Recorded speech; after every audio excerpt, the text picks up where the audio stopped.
Je m'appelle Solène Villefroy et je suis doctorante, donc rattachée au laboratoire XLIM de Poitiers et au laboratoire IMS de Bordeaux. Et aujourd'hui, je vais vous présenter nos travaux sur l'indexation interactive pour la recherche d'images par similarité. Donc, il s'agit d'un projet qui est mené avec Thierry Urruti, Philippe Carré et Lionel Bonbrun. Donc, nos travaux se situent dans un contexte de recherche d'images par similarité adaptée à une base de données expertes. Donc, on a choisi une base de données composée d'éléments architecturaux. L'objectif, c'était de trouver une base de données qui soit relativement complexe, mais où aucune des classes n'était sous-représentée. Donc, on utilise pour nos simulations cette base de données qui est composée de 10 210 images réparties en 10 classes. Donc, la méthode qu'on propose, c'est une méthode itérative qui exploite la mise à jour des gains d'information, c'est-à-dire des poids qu'on va appliquer à la signature au moment de la mesure de similarité. Donc ici, on a l'exemple des images les plus similaires, donc sans gain d'information et avec gain d'information, ce qui nous permet de constater l'intérêt des gains d'information, car dans les images les plus similaires, on constate qu'il y en a plus qui sont attribués à la bonne classe. Donc, la mise à jour de ces gains d'information se fait via un processus d'apprentissage pour lequel les données d'entraînement sont sélectionnées suivant différents scénarios d'active learning, donc avec l'objectif d'optimiser les interventions de l'expert. Donc, parmi les scénarios possibles, le premier, donc on suppose qu'on a un large set de données non labellisées parmi lesquelles on va tirer nos images requêtes. Donc, ces images qui sont tirées selon la valeur informative des données. Le deuxième scénario possible, toujours en supposant qu'on ait un large set de données non labellisées, cette fois-ci, on suppose que chacune d'elles, elle est envisagée et présentée au modèle apprenant qui choisit s'il prend en compte cette donnée ou pas dans son processus d'entraînement. Et le dernier scénario, le moins répandu, est celui où le modèle apprenant génère une donnée à labelliser. Donc nous, dans notre approche, on utilise le scénario le plus répandu, le premier. Donc, l'organisation de la présentation est la suivante, une description du processus qu'on propose, donc avec une description de la boucle itérative et des différentes étapes qui la composent, une présentation des résultats et notamment une analyse en détail des difficultés rencontrées par notre méthode et en dernière partie, une conclusion.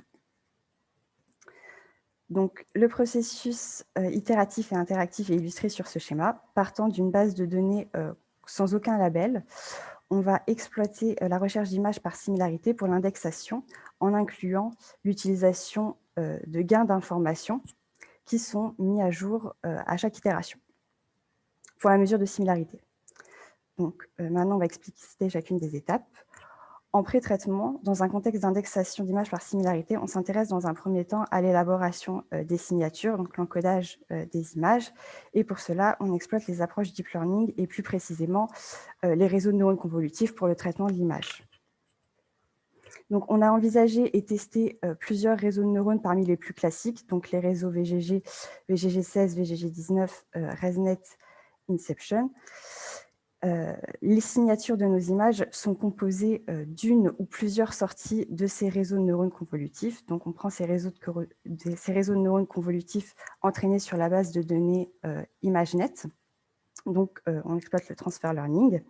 Et ces signatures permanentes, qui resteront permanentes tout au long du processus, sont utilisées pour la mesure de similarité. Donc, chaque itération débute avec une sélection d'images requêtes. Ces images présentées à l'expert sont sélectionnées suivant différentes stratégies de active learning.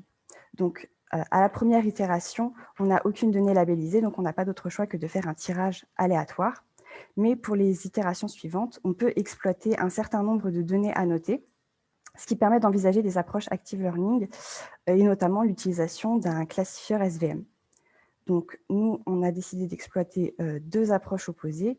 Une approche dite d'exploitation, où on va demander à l'expert de labelliser les données qui ont la plus forte probabilité d'appartenance à une classe, et la stratégie opposée, la stratégie d'exploration, où cette fois-ci, au contraire, on va s'intéresser aux cas les plus ambigus, les plus proches de la frontière. Donc, les images requêtes ainsi sélectionnées sont soumises à l'expert qui les annote et on obtient ainsi notre set d'images requêtes. Donc, à partir des images requêtes ainsi sélectionnées, on va créer et mettre à jour à chaque itération un set d'images annotées qui va servir à l'entraînement du modèle. Donc, d'autres images seront annotées en exploitant la recherche d'images par similarité. Donc, en partant des images requêtes sélectionnées comme expliqué précédemment, la mesure de la similarité se fait par calcul de la distance euclidienne, donc pondérée par les gains d'information. Donc, les cas plus proches voisins de nos images requêtes se voient attribuer la même classe que l'image qui leur est associée. Un expert valide alors ou non l'appartenance à cette classe, et ces images requêtes ainsi que les images qui leur sont associées rejoignent alors le set d'annotation qui va servir à l'apprentissage du modèle, et notamment à l'apprentissage du réseau de neurones qui définira les gains d'information de la prochaine itération.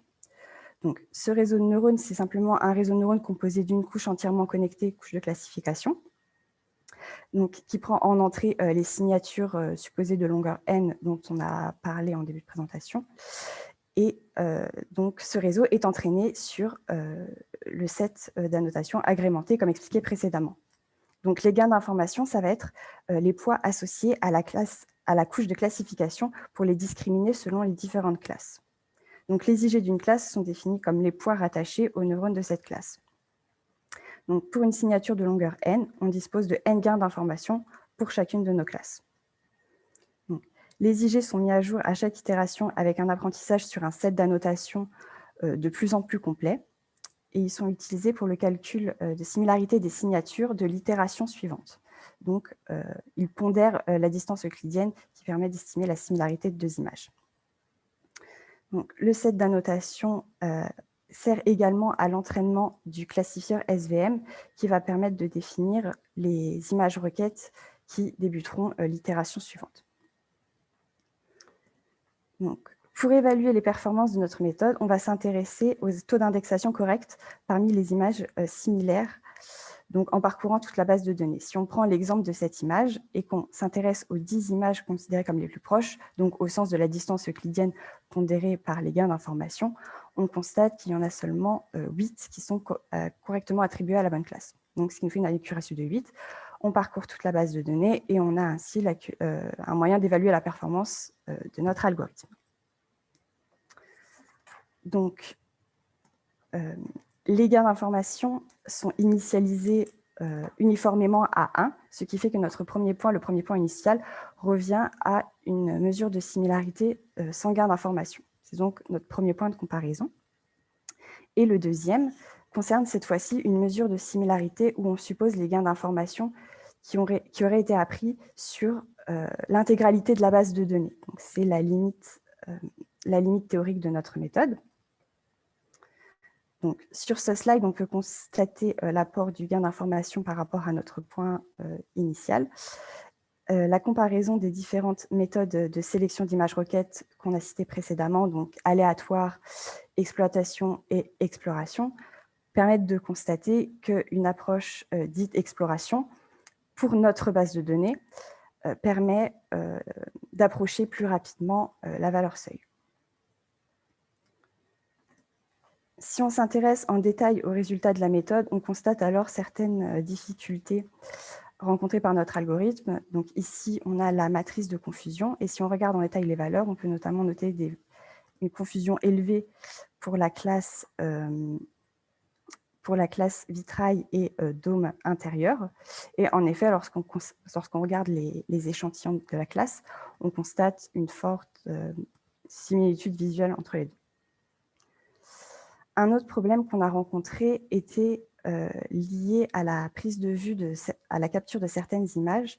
En effet, si on prend l'exemple de la classe apse, donc apse, c'est le cœur en demi-cercle d'une église, et clocher, on constate que sur de nombreuses captures, le clocher est effectivement présent, ce qui pose problème parce que le clocher est en fait une classe à part entière de notre base de données. Et un dernier exemple dans le même type, c'est les confusions entre la classe colonne et la classe voûte, parce que sur de nombreuses images de la classe voûte, les colonnes sont effectivement visibles. Donc, l'analyse de du détail de ces résultats a permis de constater certaines difficultés qui sont réellement propres à notre base de données, la base de données qu'on a choisie pour nos simulations.